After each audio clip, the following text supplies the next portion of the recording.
हमेशा आदमपुर की जनता चुनाव लड़ती है। चौधरी भजनलाल महज एक चेहरा पेश करती है। इस बार मेरा सौभाग्य कि मुझे मौका मिला। आज नई तस्वीर नजर आ रही है, आप कुर्ते में तिलक आपने लगाया हुआ है, अलग सी वेशभूषा। हाँ, कुर्ता पजामा तो रोज का है मेरा। तिलक इसलिए लगा रखे है, मैं वाल्मीकि जयंती का कार्यक्रम था हल्के में, तो वो करके आ रहा हूँ। अच्छा, कांग्रेस कहती है, जेपी खासकर पे कहते हैं कि भव्य तो अभी बच्चा है जी। जेपी साहब बड़े मुझसे, मैं उनके खिलाफ कुछ नहीं कहना चाहूँगा, समय बताएगा। अच्छा, सतेंद्र सिंह भी आपके पापा के साथ काफी काम किए हैं, कुलदीप जी के साथ में उन्होंने काम किया, आम आदमी पार्टी से आ रहे हैं, किस तरह से देखते हैं? देखिए, मैं किसी के बारे में कुछ नहीं कहना चाहूँगा। मैं बहुत सकारात्मक सोच रखता हूँ और मैं अपने ही काम को लेकर कोई आपके सवाल हो उसको उनका मैं जवाब दूंगा और सभी का स्वागत है। क्या प्राथमिकता रहेगी, आप अगर विधायक बनते हैं तो प्राथमिकता क्या रहेगी आपकी आदमपुर को लेकर? बिल्कुल विकास की रहेगी, मान सम्मान की रहेगी। जैसा कि आप जानते हैं कि पिछले 26 साल से आदमपुर विपक्ष में रहा है, तो इस बार इतना उत्साह लोगों में इसलिए देखने को मिल रहा है क्योंकि हम 26 साल के बाद हमें सरकार में हिस्सेदारी पाने को मिल रही है। और पिछले 3 महीने मैं सबूत देता हूँ कि 3 महीने पहले हमने भाजपा ज्वाइन की और इन 3 महीनों में 530 करोड़ से अधिक की ग्रांट ऑलरेडी पास हो चुकी है। तो काम ये प्राथमिकता ये रहेगी कि ज़्यादा से ज़्यादा लोगों के काम में कर पाऊँ। 2019 लोकसभा चुनाव में आदमपुर की जनता ने आपको हराने का काम किया था यहाँ से।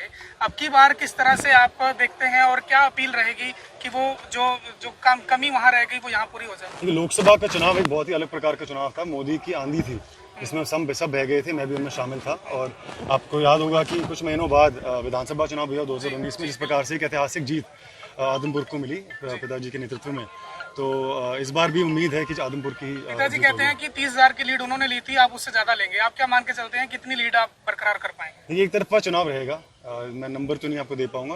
आदमपुर की जनता में बहुत उत्साह है और मुझे उम्मीद है कि एक तरफा चुनाव हम लड़ेंगे और एक तरफा जीत। कई बार हार से भी काफी कुछ सीखता है आदमी। जो आपका लोकसभा का चुनाव रहा, भले ही उसमें आदमपुर ने आपको हराया, तो उससे आपने कुछ चीजें सीखी होंगी। क्या उस चीजों का फर्क पड़ेगा चुनाव पे? जैसे मैंने कहा कि वो चुनाव बहुत अलग प्रकार का था, उसका हम ज़्यादा एनालिसिस नहीं कर सकते क्योंकि चुनाव भी बहुत अलग प्रकार का था। लेकिन जैसे आपने कहा, निस्संदेह हार से ही और मुश्किलों से ही इंसान आगे बढ़ता है और सीखता है। और जो सीख मुझे मिली है मैं उनको आगे। सपने में विधानसभा नजर आ रही है आजकल? सपने में मुझे आदमपुर की जनता और मेरा परिवार याद आ रहा है और मैं उम्मीद करूंगा और विश्वास दिलाता हूँ मेरे परिवार को कि आदमपुर का एक व्यक्ति का मस्तक गर्व से ऊंचा होगा। इसलिए मैं हर बार आपके विरोधी कहते हैं कि कुलदीप बिश्नोई यहाँ रहते नहीं है और अब तो भावे तो बिल्कुल नहीं रहते, तो इस चीज को कैसे तोड़ेंगे? नहीं, देखिए, आप इस सवाल के 2 पहलू है। पहला आपने कहा कि पिताजी बीच में नहीं रहते, इसमें कोई सच्चाई नहीं है। ये सिर्फ विपक्षियों की बौखलाहट है, उनके पास मुद्दे नहीं रहे कोई कहने को। ये जाहिर सी बात है कि जब उनको तो कैंसर की समस्या थी तो उनका आना कम रहा, लेकिन फिर भी लोग सुख दुख में रहे। सड़क से लेकर सदन तक आदमपुर की जनता की आवाज़ भी उठाई उन्होंने और विकास कार्य भी किए। दूसरा सवाल आपका रहा मुझको लेकर। मैं पिछले 1 साल से ज़रूर विदेश रहा, लेकिन आप बस करने दो। मैं विदेश इसलिए रहा कि मैं पढ़ने गया था। और क्या पढ़ने गया था? पब्लिक पॉलिसी और पब्लिक एडमिनिस्ट्रेशन। और कहाँ से पढ़ने गया था? हार्वर्ड यूनिवर्सिटी, जो कि दुनिया की सबसे बेहतरीन यूनिवर्सिटी है। तो मैं आपसे सवाल करता हूं कि जब हम डॉक्टर के पास जाते हैं तो आप सब बढ़िया डॉक्टर के पास जाते हैं कि नाड़ी के पास जाएंगे? या वकील करते हैं तो अच्छे शिक्षित वकील के पास, कोशिश ये रहती है कि अच्छे से अच्छे वकील के पास जाएं।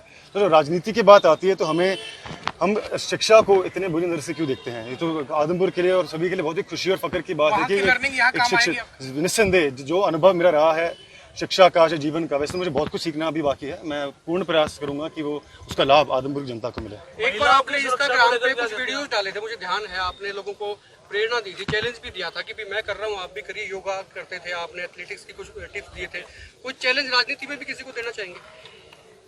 चैलेंज तो यही है कि आदमपुर की जनता का हमारा जो प्यार है, जो विश्वास है, उनको तोड़ने का प्रयास ना करें क्योंकि अटूट है। और बाकी आपने फिटनेस की बात की, वो तो प्रयास रहते ही है।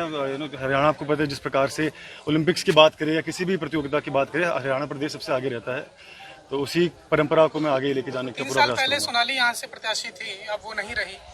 क्या सोनाली के जो कार्यकर्ता थे वो सपोर्ट कर रहे हैं आपको, या उनसे क्या अपील करना चाहेंगे आप? ये ज़रूर बहुत ही दुखद समाचार जब हमें पता चला सोनाली जी का, बहुत ही दुख हुआ सभी को। बहुत ही मेहनती नेत्री थी वो और निस्संदेह उनका परिवार, उनकी पूरी टीम हमारे साथ जुड़ी हुई है, हम उनके संपर्क में हैं और उनका फायदा भी हमें आगे चुनाव में देखने को मिलेगा। उनकी बहन रुकेश कहती हैं कि अगर बीजेपी टिकट नहीं देती तो वो निर्दलीय लड़ेंगे। वो उनकी सोच है, वो उनसे पूछे। कोई फर्क पड़ता है?